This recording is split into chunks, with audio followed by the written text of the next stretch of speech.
పీకేఎల్లో ఒక్క రైడర్ని ఆపడం అంటే టీం అంతా ఫైట్ చేయాలి. కానీ ఈ డిఫెండర్స్ మాత్రం ఒక్కరే సరిపోతారు. ఒకే మ్యాచ్లో డబుల్ డిజిట్స్ ట్యాకిల్ చేసి ఆపోజిట్ టీంని షాక్ చేసిన టాప్ 5 డిఫెండర్స్ ఎవరో ఈ వీడియోలో చూద్దాం. టాప్ 5లో సురేంద్ర నాడా సీజన్ 2లో పట్నా పైరేట్స్పై 10 ట్యాకిల్ పాయింట్స్ చేశాడు. టాప్ 4లో నీరజ్ కుమార్ సీజన్ 7లో పునేరి పల్టన్పై 11 ట్యాకిల్ పాయింట్స్ చేశాడు. టాప్ 3లో మంజిత్ చిల్లర్ సీజన్ 4లో బెంగళూరు బుల్స్పై 11 ట్యాకిల్ పాయింట్స్తో డామినేషన్ చూపించాడు. టాప్ 2లో శుభం సిండే సీజన్ 10లో తమిళ్ తలైవాస్పై 11 ట్యాకిల్ పాయింట్స్తో రైడర్స్కి భయం చూపించాడు.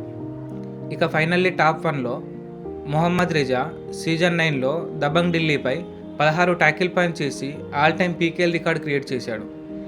ఈ డిఫెండర్స్ పర్ఫార్మెన్స్ని బ్రేక్ చేయడం ఈజీ కాదు. ఈ రికార్డ్స్ని ఈ సీజన్లో ఎవరు బ్రేక్ చేయగలరో కామెంట్ చేయండి. ఇలాంటి మరిన్ని వీడియోస్ కోసం ఆట అభిమానిని సబ్స్క్రైబ్ చేయండి.